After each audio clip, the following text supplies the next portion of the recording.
I don't even know. Okay. Like that. All right. Here we go. I'm happy that all of you are here.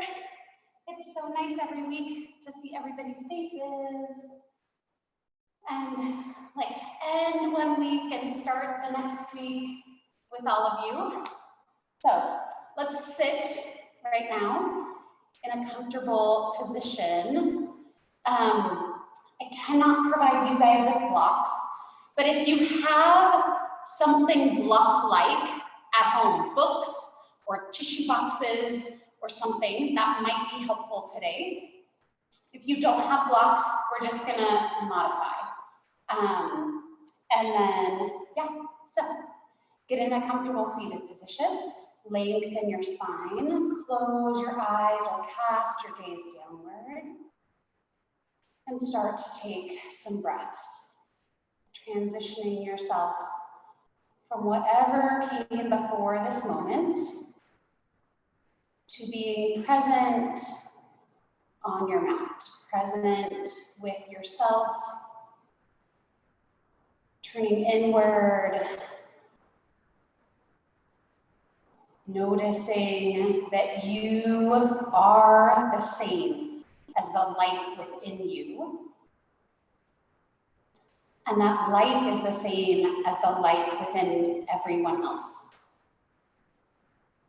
So we are all the same.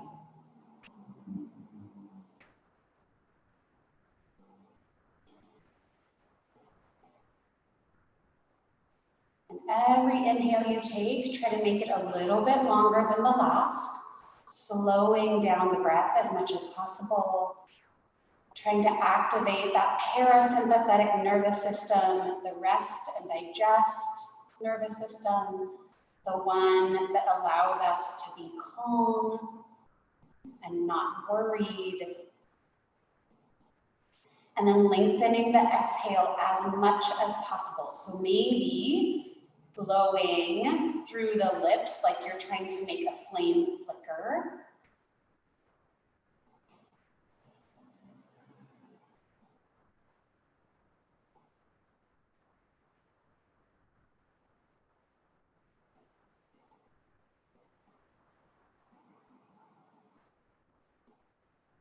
And then on your next inhale, try to really think about your belly. Allow your belly to expand out away from your spine, out towards the side walls, allowing lots of space for your diaphragm to descend within you.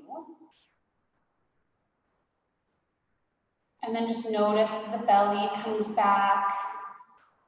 As you exhale, you can even engage the core a bit to help it come back and get all of the air out of your lungs, releasing all of those toxins along with it. And then at the top and at the bottom of the breath, there's this little pause as the breath shifts from coming in to going out and going out to coming in. So start to just notice that pause.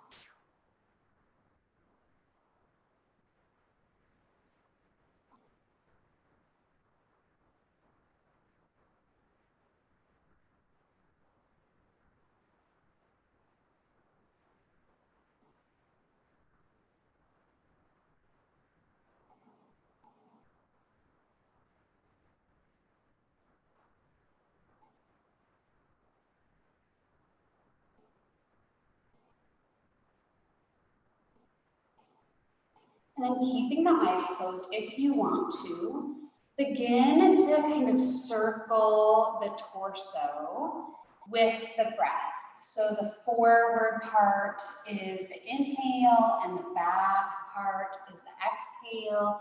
And start the circle slowly and small, and then begin to increase the circle. So the chest and the belly kind of come towards the spine in the back half, and then the chest reaches out in the front half. We're doing cat-cow, but in a circle. So link it to the breath. Whatever length your breath is the amount of time you have to get your body across the front half and then the back half of the circle.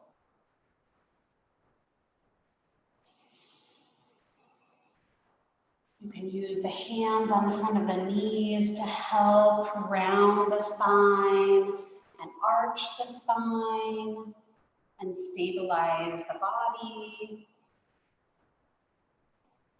Feel yourself shift from one sits bone to the other. Just noticing any tight spots in the body. And then start to move the other direction. So you should be doing as big of circles as possible. And if you didn't get there yet, that's okay. You can just go the other direction and start to make your circles bigger to start. And then eventually start to make the circles a little bit smaller. Following the breath. And the circle gets a little bit smaller. And maybe it's small enough that your sits bones are staying on the ground now. And then eventually you get to the point that you're just like wobbling a little bit, trying to find really that exact midpoint between side to side, front and back, and along the diagonals. And then come back to center. Just note any information that you got from your body. Like, ooh, my hips feel tight, or, oh, my shoulders are a little sore, or my back needs to move a little bit more. Just whatever it is, just trying to gather information without judging. And then gently and slowly open the eyes. Let's reach behind us, lean onto the hands, uncross the legs, and rock the knees side to side. Those poor hips, hip flexors, if they're tight at all, they're probably complaining, why am I sitting for so long? And if you find a place that feels like, oh, I need a moment there, go ahead and pause, take a breath, and then keep moving.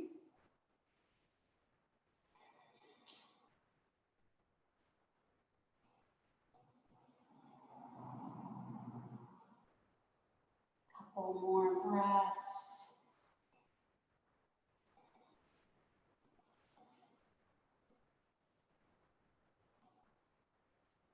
And then come back to center and extend the legs out in front of you. Sit tall. You might want to bend the knees a little bit. We're not really trying to work into the hamstrings yet. So if it's uncomfortable to keep the knees straighter, just give them a little bend. We're going to work on the feet. I'm going to scoop so you guys can see my feet. So we're going to start flexing really actively. So knees again can be bent or straight. So the straighter your knees, the more you're going to feel it in the backs of the legs.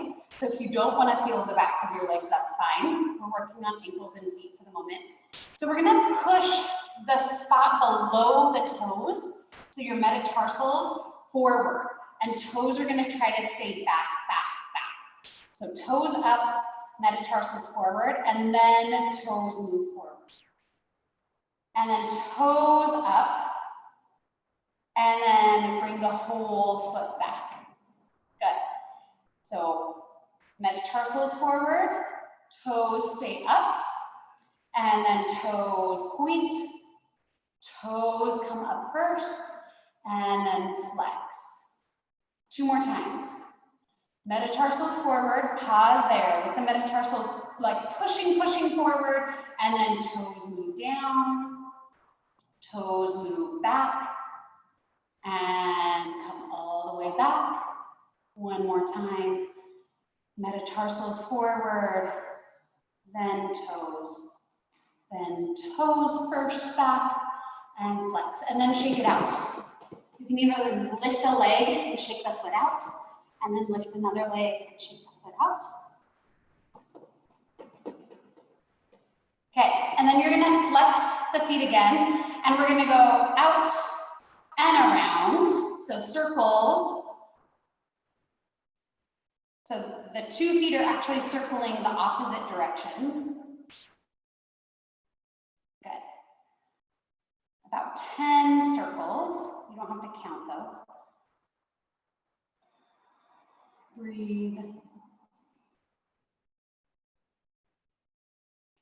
And however is most comfortable. Again, I like leaning on my arms so that my abs don't have to work so hard. But if you want to work your abs, you cannot lean on your hands or arms. Okay, opposite direction.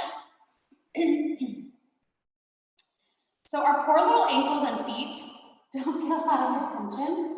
So we're gonna give them attention today. And they're super important in the wintertime because when we walk on slippery surfaces, our feet and ankles are our first stabilizers. Our next ones are our knees and then our hips.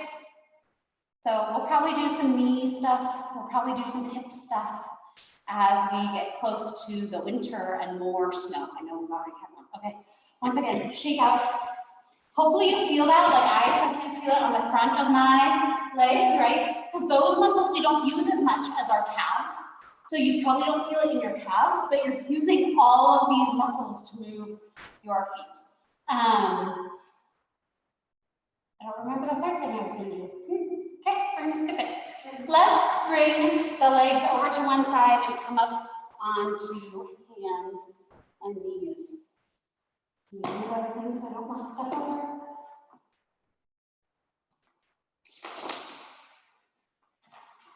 Hands and knees. And let's just start with the body first, with the spine. So cat-cow, just like we did when we were seated. Inhaling, belly comes down, head and sits bones move up. And then opposite for the exhale, chin tucks.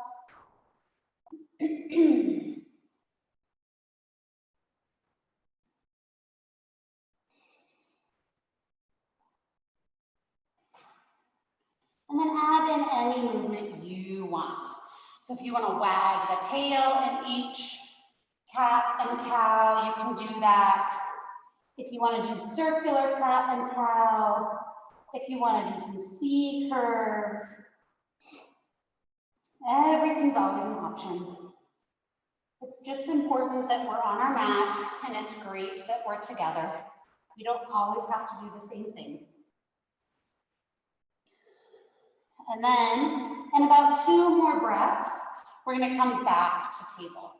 So last 2 rounds.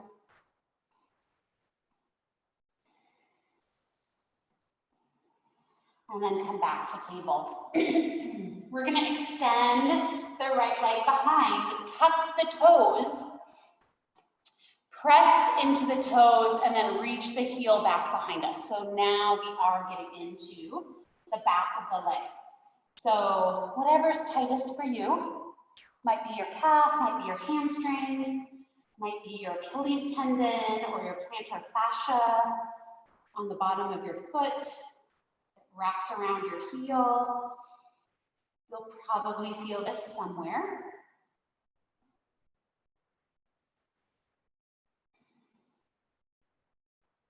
And then bring that leg back in. Other leg extends back behind you, tuck the toes, plant the toes on the mat, and then push the hips back any amount. And if your wrists start bothering you, feel free to move to fists. Breathe, especially if you feel tightness. Breathe into that space. Imagine the oxygen is going there, which it actually is in your bloodstream. And then imagine all of the toxins and tightness leave with the exhale.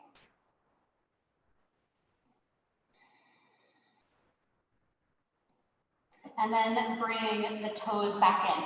So option here to do a down dog. If you don't want to do a down dog today, you can do a child's pose or a puppy pose. But if you're going to do a down dog, move the hands 1 hand length forward. tuck the toes and lift the hips up and back into down dog. And then once you're there, pedal the feet.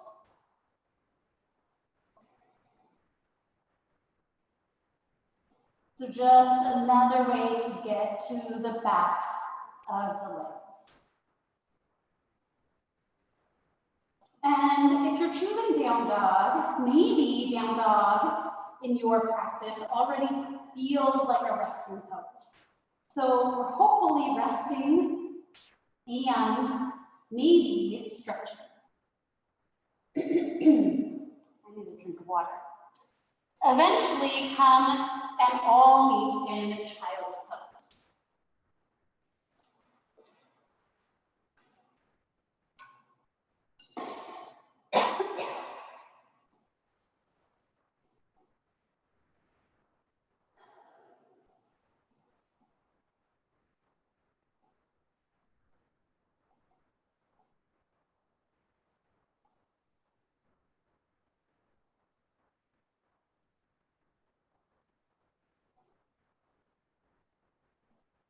Lift the head and shoulders on your next inhale, just enough so that you can move the arms over to the right, and then breathe again. Breathing, little side stretch for the body.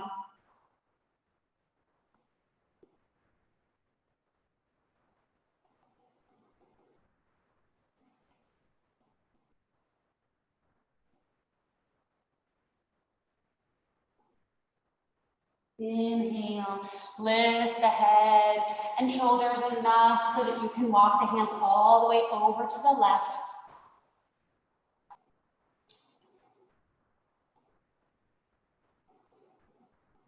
Deep breaths.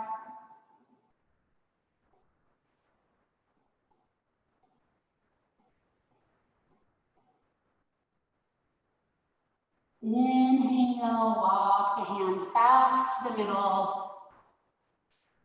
And come into child's pose, 3 breaths here.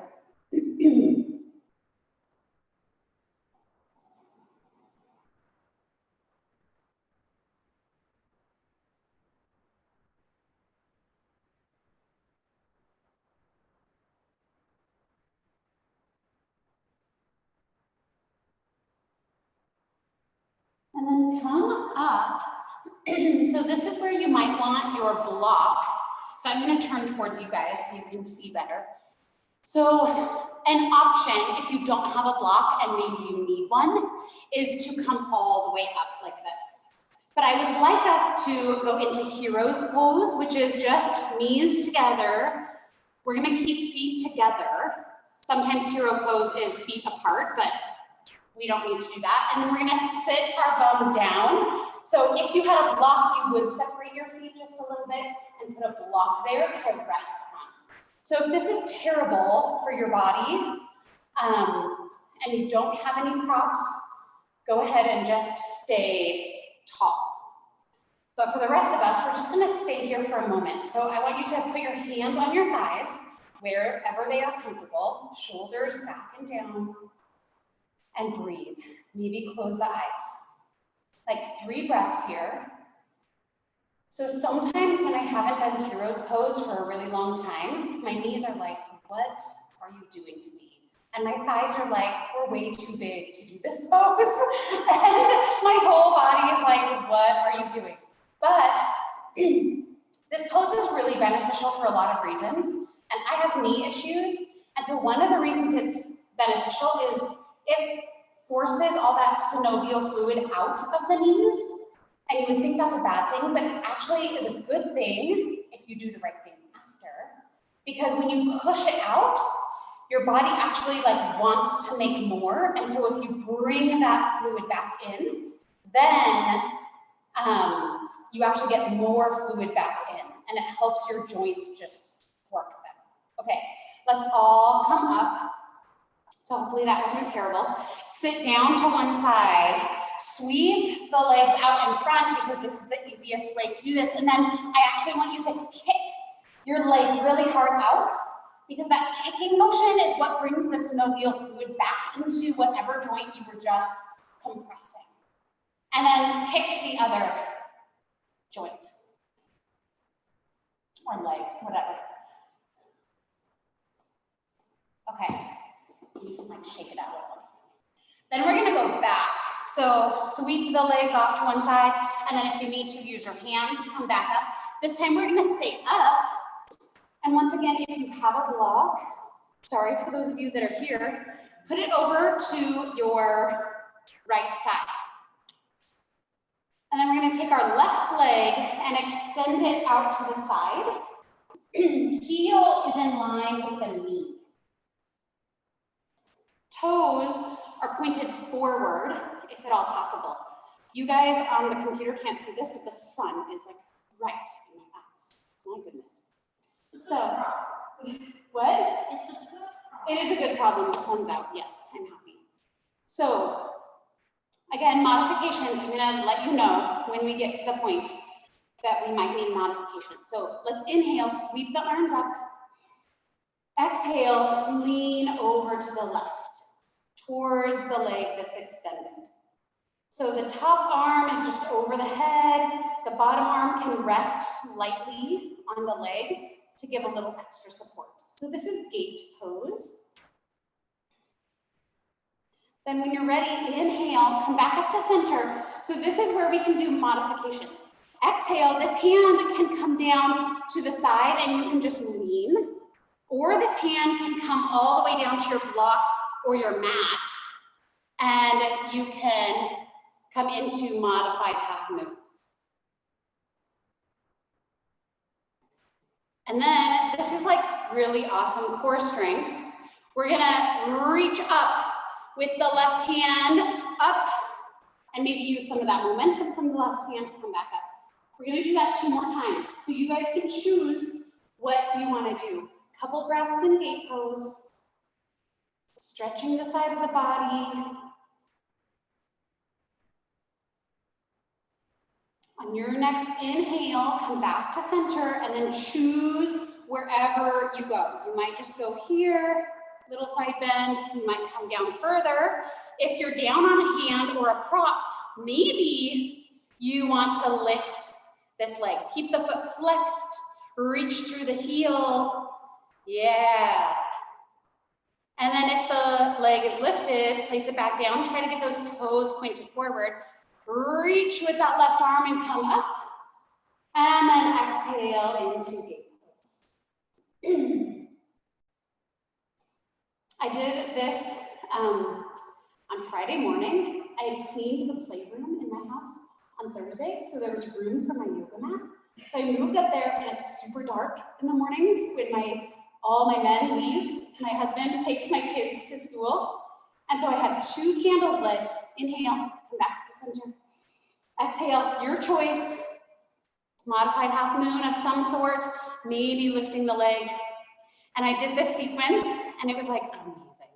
In the dark, with candlelight, and I had mantra playing. Leg down if it was up. Inhale, up to the middle. Exhale, arms down. Shake the arms out. Bring that knee in. And just shake out the hips a little bit. Yeah, do some dance moves. So you can do circles. You can do figure 8s. Figure 8s are like a really big pregnancy thing, I think.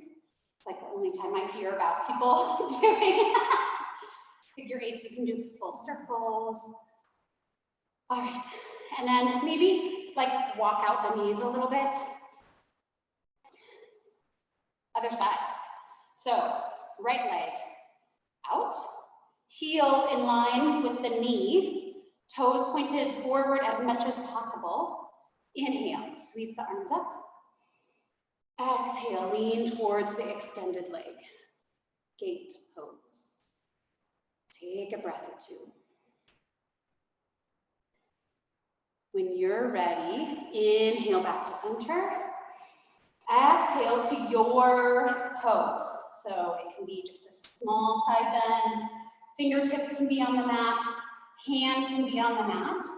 This time we're gonna let the legs stay grounded on the mat, just to feel this pose. Modified half moon.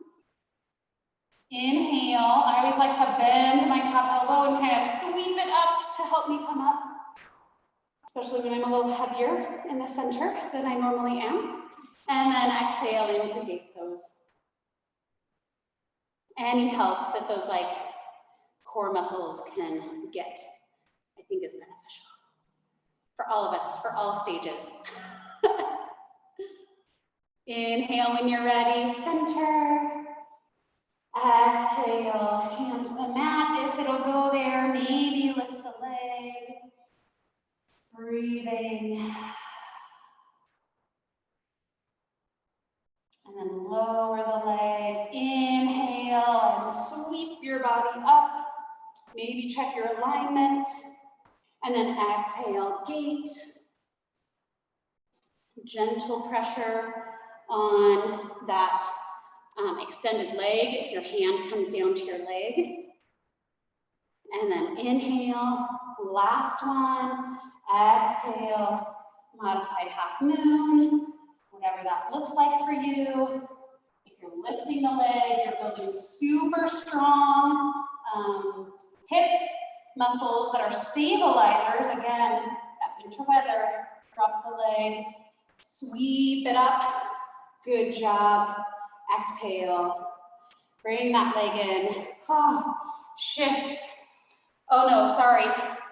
I'm gonna shift. Go into child's pose. Or whatever pose is the best for you to take a little rest. So in child's pose, sometimes I like to bend my elbows and stack my hands and rest my forehead, because that's a little bit more relaxing than arms extended, just because I don't work into the shoulders and my body's a little bit higher. So if your breath started moving a little bit faster, like mine did, try to slow the breath down.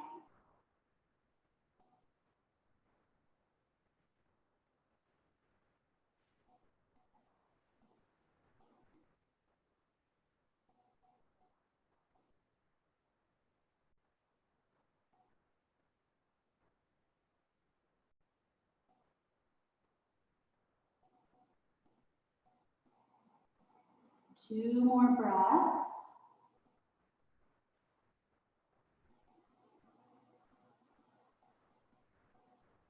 And then come up just enough to shift your hips to the side, sweep the legs around, and we're gonna come down onto our backs. We're done with the hard part of class. Now we just get to stretch it all out and enjoy ourselves.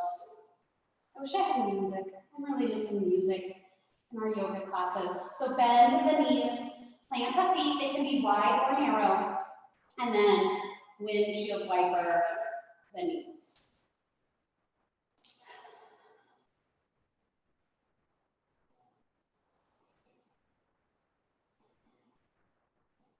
Do you guys know when you like drink a ton of water and then you do something like this and your belly's like slosh, slosh, slosh? Do you guys know what I'm talking about? Okay, that's how the baby feels. When I do this, it's so funny. She's like, probably like slosh, slosh. What is happening? And then come back to center. Pull the right knee into the chest. Your choice what the left leg does. It can stay bent, foot grounded, or it can extend down the mat. So just pulling the knee into the chest and taking a few breaths.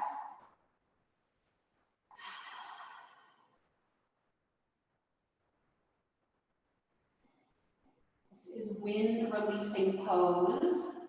So if you feel like that is happening, don't be ashamed. This is meant to aid digestion and release of gases within the body. And then start to circle the knee. It can be big circles or small circles. Just working into the hip a little bit. Feeling again, a little bit of compression and then release. Trying to bring a little bit more synovial fluid into that joint.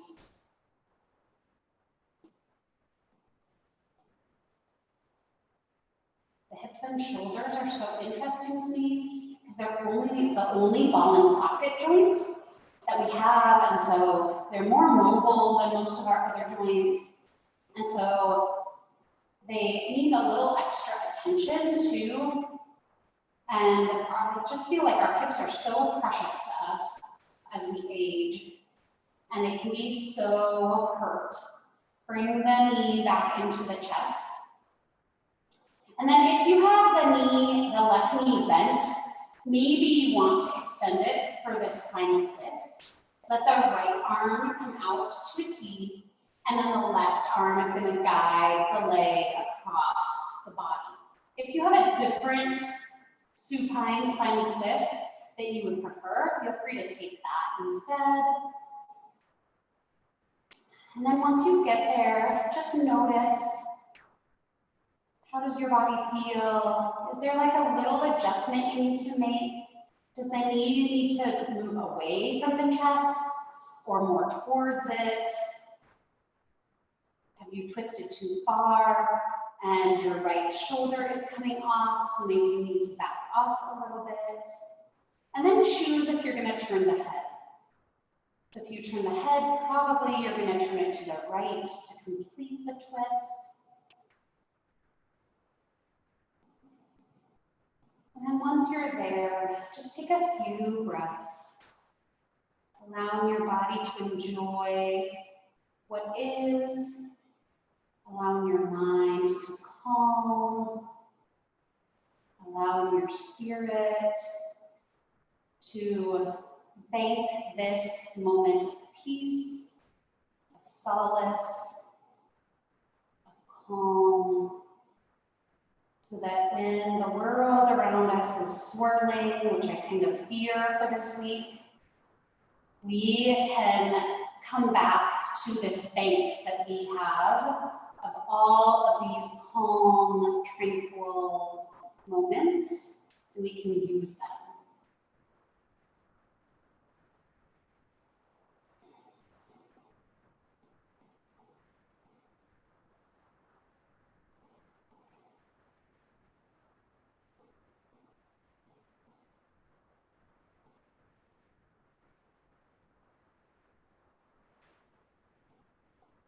Two more breaths.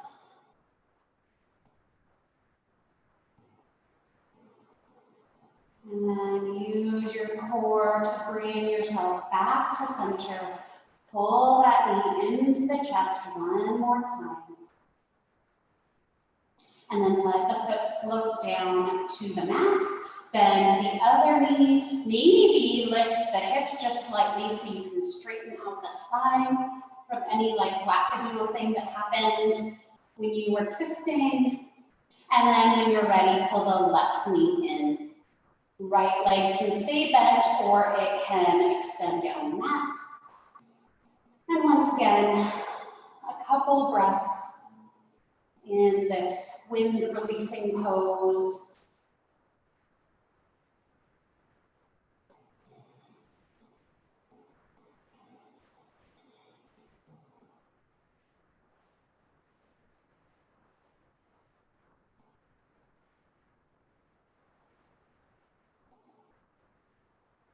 And then start to circle the knee. Or did we circle both ways on the other side? I don't think I said switch direction. So sorry, we might be a little bit unbalanced.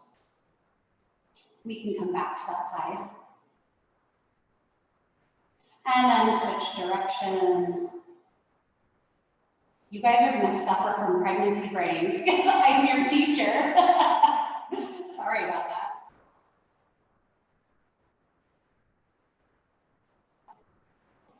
And then pull the knee into the chest one more time. Whatever that looks like for you. If the right knee is still bent and foot planted on the mat, then extend it down unless you're choosing some other spinal twist. Left arm goes out to a T, right hand draws the knee across the body.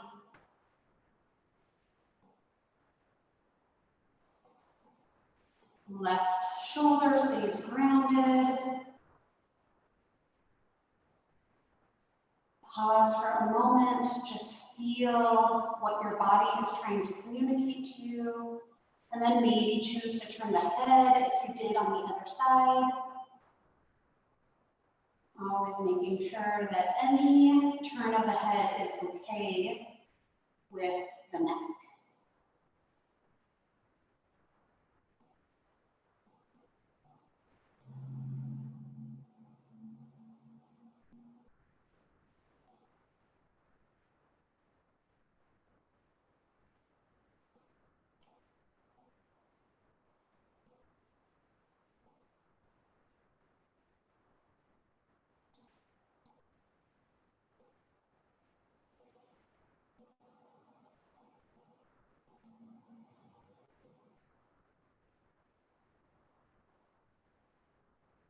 When you are ready, engage your core, bring the knee back to center.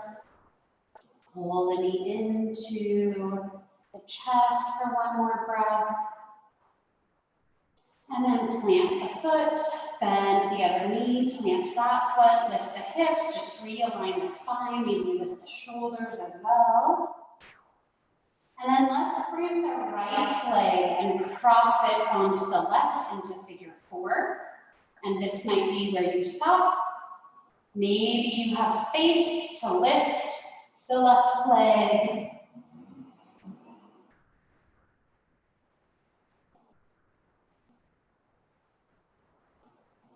So I'll try to stop talking about being pregnant, but it's hard. So one of the things that's amazing to me about being pregnant and being a yoga practitioner is that it forces me to be aware of any little change day to day, right? So like in figure 4, eventually I won't have space to lift my leg. And so because there's so much change so drastically, like so quickly over time, it really forces a person that practices yoga to be aware. And that's the goal of yoga, right? It's the goal for all of us, but I feel like it's forced upon me during pregnancy.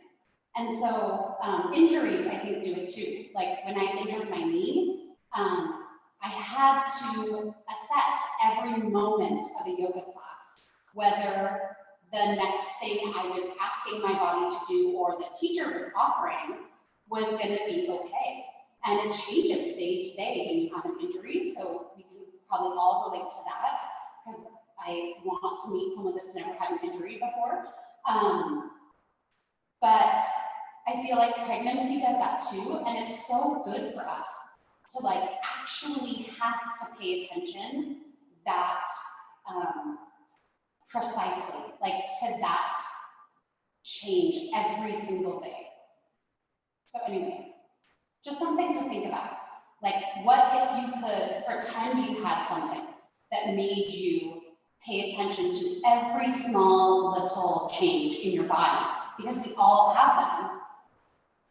Let's ground that left foot, keep the right foot crossed just for a moment, and then take the right hand and press gently on the right thigh.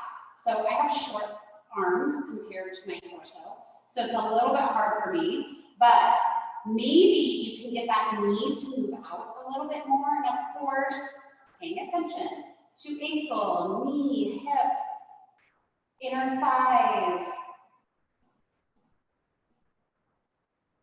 And then release and let the knee come back to kind of where it wants to rest. And then do it one more time. Gently press out. Breathe.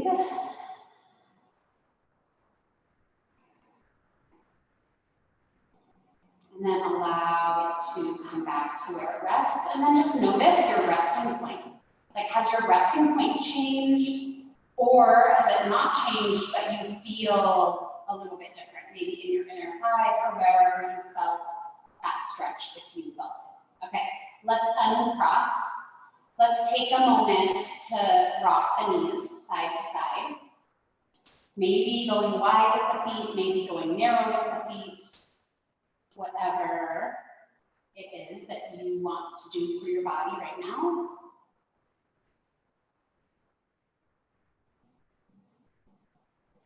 And then when you're ready, bringing the heels back in line with the sits bones, spine is straight. Cross the left ankle onto the right thigh. Figure 4. Pause for a moment to check with your body. Do I have space to lift the right leg? And sometimes we think we do, and then we do the action, and our body says, no, you don't. And then you have to back off. Choosing what your figure 4 is going to look like today, in this moment, for your body in this moment. And then once you arrive there, just once again, taking some moments to bank peace and quiet and calm.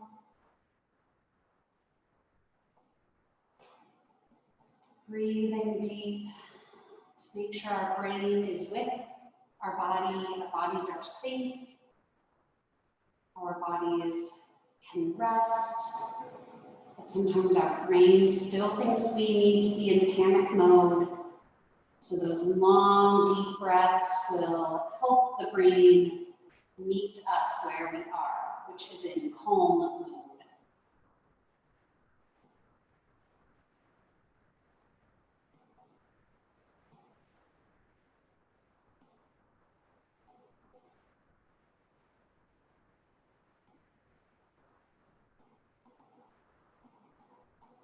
One more breath.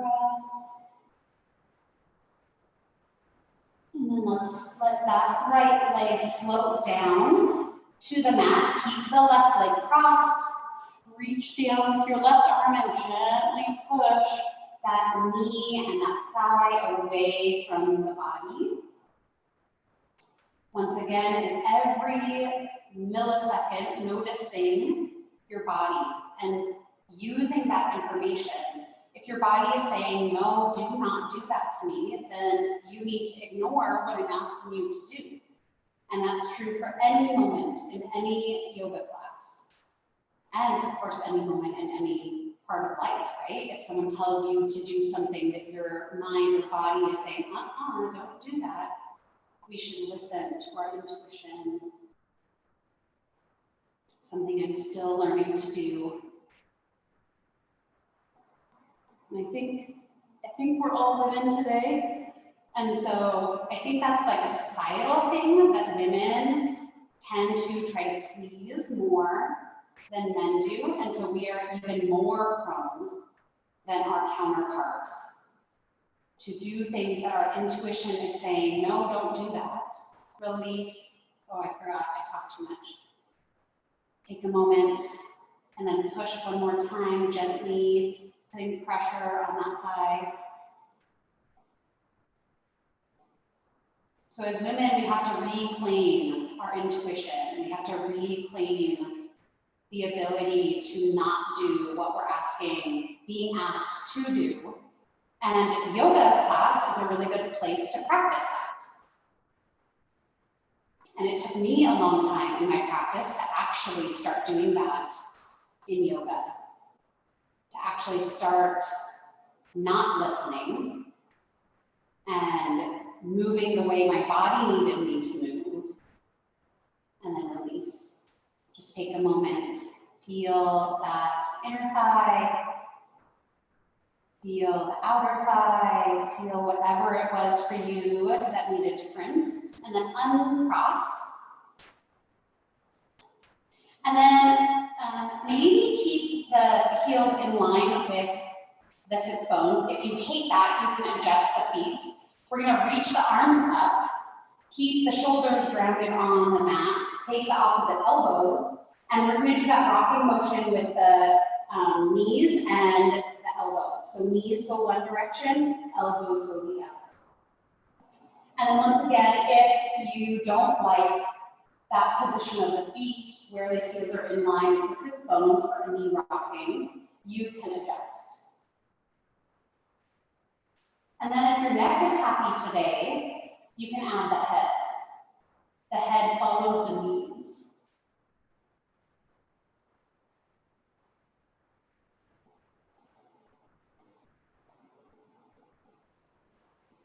And you can go slow, you can move a little bit faster, but just try to link it to the breath. The breath is always our starting point.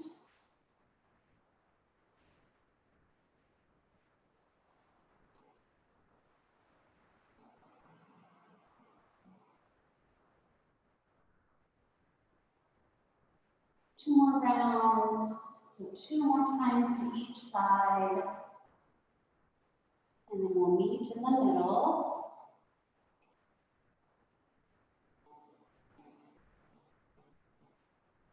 And then when we're in the middle, go ahead and shake out the arms, like we shook out the legs. And then reach the arms up. And we're gonna do the same thing with our hands, kind of that we did with our feet. So point your fingertips straight up toward the ceiling, and then turn your palms so they're facing your knees. And then flex the fingertips back like you're holding a tray. And then try to push the spot below your fingertips forward first. And then let the fingertips go. So now your fingertips are like reaching towards your knees and maybe towards your hips, maybe towards your belly, depending on how far your fingertips can go, maybe towards your forearm. And then release the fingers first and try to make the fingers lead all the way back to back carrying a tray. Good. At least the people here in studio are like actually doing what I'm saying. So I know my descriptions are making sense at home. Okay, again.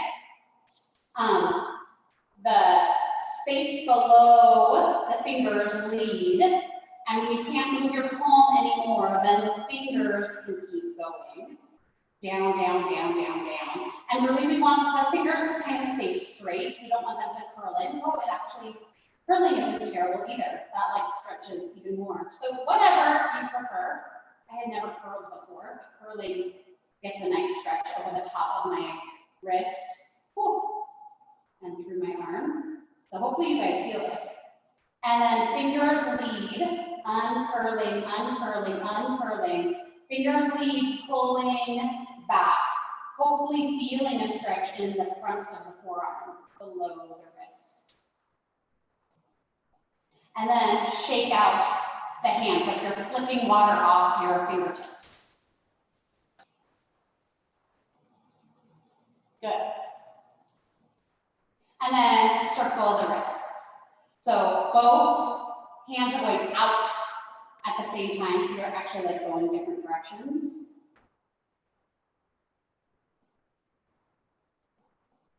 I don't know about you guys, my wrists go pop, pop, pop, pop, pop. And then circle the other direction. Feel your forearms working.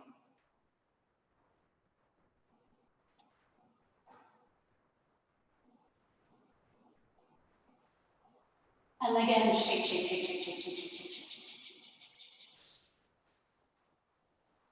Okay. Yogi playtime. So maybe a bridge, maybe another figure 4, maybe you sit up and do something, maybe you do more knee rocking and elbow rocking and head rocking, maybe you do a happy baby, maybe you do something totally different, like plow or something. So whatever you choose, just breathe. Long, deep breaths, getting your body and your mind ready for Shavasana.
doing something with sides. Make sure you switch sides.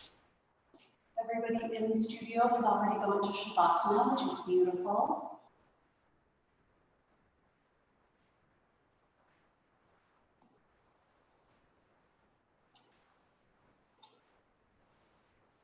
And then as you finish, come into your final relaxation space.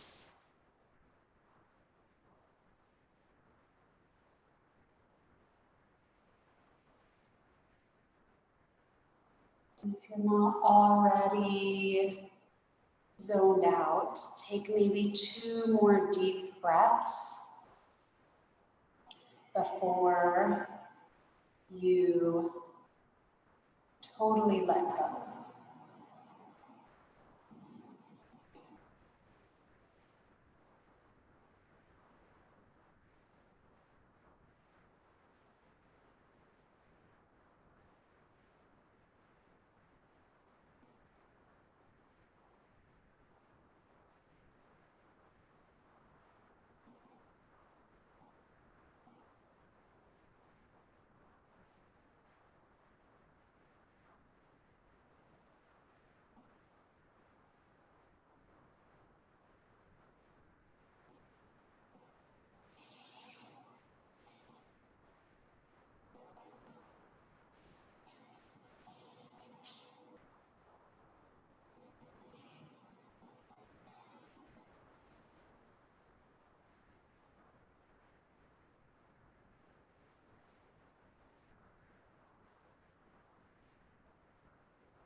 And deepen your breath,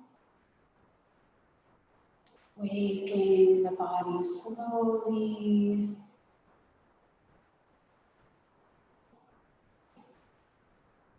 Beginning to wiggle fingers and toes, maybe bending knees, pressing into the feet to release the low back, and then maybe knees come into the chest, rocking side to side gently, massaging the low back.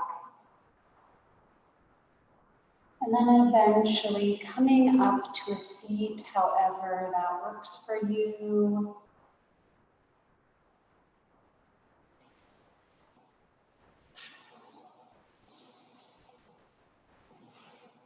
Meeting back where we began. Spine long. Centering into this moment. Bringing hands to heart center. Recognizing the light within. Again, realizing that that light within you is the same as the light within every other living being. Acknowledging our unity through that light. And my light sees and honors the light within each of you. Namaste.